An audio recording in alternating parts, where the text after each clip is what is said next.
পিপি education চ্যানেলে আপনাকে স্বাগত। অযোধ্যার রাম মন্দির হলো একটি ধর্মীয় স্থান। রামায়ণে আমরা রাম রাজত্বের কথা জেনেছি রাজা রামের ন্যায়পরায়ণতার কথা। রাম মন্দির প্রতিষ্ঠার পূর্বে বিভিন্ন কাল্পনিক এবং চমৎকার ঘটনা ঘটে চলেছে। কেউ কেউ বলেন রাম মন্দিরে রাজা রামের প্রাণ প্রতিষ্ঠার কথা পশু পাখিরাও জানতে পেরেছে। রাম মন্দির প্রতিষ্ঠার পূর্বে অযোধ্যায় চলে এসেছে স্বয়ং হনুমানজির বংশধরেরা, চলে এসেছে জটায়ুর বংশধরেরা। আজকের ভিডিওতে এমন কিছু অলৌকিক ঘটনা নিয়ে কথা বলবো যা শুনলে আপনারাও চমকে যাবেন। ভিডিওটি শুরু করার পূর্বে আমার একটাই অনুরোধ, আমার এই ক্ষুদ্র প্রয়াসকে মূল্য দিতে চ্যানেলটিকে সাবস্ক্রাইব করবেন, লাইক দেবেন।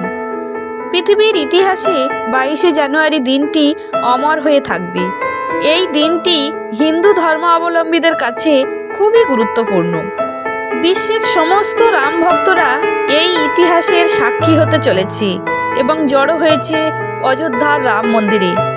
বাবরি মসজিদ বানানোর 330 বছর পর 1858 সালে বাবরি মসজিদের পূর্বে ভগবান রামের মন্দির ছিল এবং এটি হিন্দুদের তীর্থক্ষেত্র বলে একটি এফআইআর করা হয়। 1885 খ্রিস্টাব্দে এই মামলা প্রথম আদালতে ওঠে। 134 বছর ধরে মামলা চলে। দীর্ঘ আইনি লড়াইয়ের পর 2019 সালের 9 নভেম্বর সমস্ত বিতর্কের অবসান ঘটিয়ে রাম মন্দিরের সপক্ষে রায় দেন আদালত। শোনা যায় বাবরি মসজিদের ভিত খুলে রামের নাম লেখা ইট পাওয়া যায়। আদালতের সেই সিদ্ধান্ত 120 কোটি মানুষকে আনন্দে আত্মহারা করে দেন। 2020 সালে তারপর 161 ফুটের 3তলা মন্দির গড়ার কাজ শুরু হয় অযোধ্যাতে। মন্দিরের 392টি গম্বুজ আছে, 44টি দরজা থাকছে। একতলায় রামলালার বিগ্রহ থাকবে। 5টি মণ্ডপ নির্মিত হয়েছে, রঙ্গমণ্ডপ, বৃত্তমণ্ডপ, সভা মণ্ডপ, প্রার্থনা মণ্ডপ ও কীর্তন মণ্ডপ। এই রাম মন্দিরের 4 কোণা প্রাচীরের মধ্যে 4 কোণে 4টি মন্দির আছে। সূর্য দেবতা, শিব ভগবান, গণেশ ও মাতা ভগবতীর মন্দির। বিশেষজ্ঞরা জানিয়েছেন ভূমিকম্প এই মন্দিরের কোনো ক্ষতি করতে পারবে না। রাজস্থানের বংশী পাহাড়পুরের বেলে পাথর দিয়ে তৈরি হয়েছে এই মন্দিরটি। এই মন্দিরের দরজা ও জানালা সেগুন কাঠের তৈরি। গোটা বিশ্বের চর্চিত বিষয় রাম মন্দির, যেখানে 1 সপ্তাহ ধরে রামলালার প্রাণ প্রতিষ্ঠার চেষ্টা চলছে। এই মহাযজ্ঞে উপস্থিত আছেন প্রধানমন্ত্রী নরেন্দ্র মোদী সহ বিশিষ্ট ব্যক্তিত্বরা।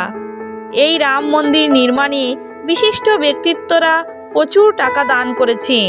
যেমন অরুণ গোভিল 25 লক্ষ টাকা দান করেন, সোনু নিগম 1 কোটি টাকা, গৌতম গম্ভীর 1 কোটি টাকা, অমিতাভ বচ্চন 5 কোটি টাকা, কঙ্গনা রানাও 2 কোটি টাকা দান করেন রাম মন্দিরের জন্য। গুরমিত চৌধুরী 20 লক্ষ টাকা দান করেন। দক্ষিণী নায়ক পবন কল্যাণ 30 লক্ষ টাকা দান করেন এবং অক্ষয় কুমার 10 কোটি টাকা দান করেন রাম মন্দিরের জন্য। যখন রাবণ মাতা সীতাকে হরণ করেন, তখন রামচন্দ্র রামেশ্বর থেকে লঙ্কা পর্যন্ত রাম সেতু নির্মাণ করেন। রামচন্দ্রের এই কাজে সাহায্য করেছিলেন বিভিন্ন পশু পাখি। বিশেষ করে বানর সৈন্যদের সাহায্য ছাড়া রাম সেতু নির্মাণ করা সম্ভব হতো না। তারপর রামচন্দ্র রাবণ বধ করে সীতাকে নিয়ে অযোধ্যায় ফেরেন ও অযোধ্যাবাসী দীপাবলি পালন করেন সেই আনন্দে। পুনরায় 22শে জানুয়ারি রামলালার প্রাণ প্রতিষ্ঠায় অকাল দীপাবলি পালন করা হয়। কিছুদিন পূর্বে শকুনদের একটি বড় দল অযোধ্যায় দেখা গেছে। অযোধ্যাবাসী এটাকে জটায়ুর বংশধরদের প্রত্যাবর্তন ভেবে পূজা করতে শুরু করেন। রাম মন্দিরের রামলালার প্রাণ প্রতিষ্ঠার শুভ সূচনা এর মাধ্যমে ঈশ্বর করেছেন বলে অনেকে মনে করছেন। অনেককাল পরে এই বিলুপ্ত প্রাণীর দর্শনে অযোধ্যাবাসী খুবই খুশি। এটা খুবই চমৎকার ঘটনা। রাম মন্দিরের নির্মাণ কাজ শুরু হওয়ার পর বানরদের আগমনও বড়ই চমৎকার।